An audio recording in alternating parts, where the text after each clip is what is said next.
Jesus was a man who had a heart of compassion, and compassion was an essential part of who he was. It was the bit where he would go out to the poor and he would have compassion on them. His heart was broken for those that were broken. He literally felt compelled to do what he could do to make a difference in their lives.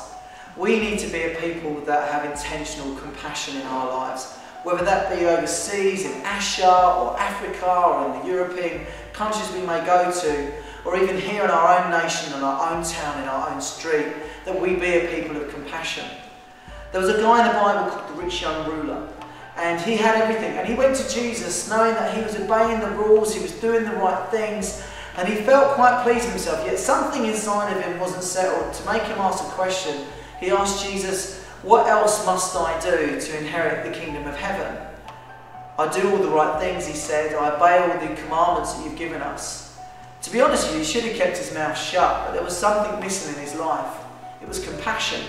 Because Jesus said to him, "Actually, go and sell everything that you have and give it to the poor."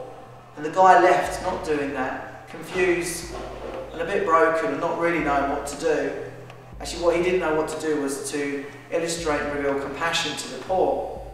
You see, we can't live a Christian life fully without being compassionate. And there's all kinds of ways we can be compassionate.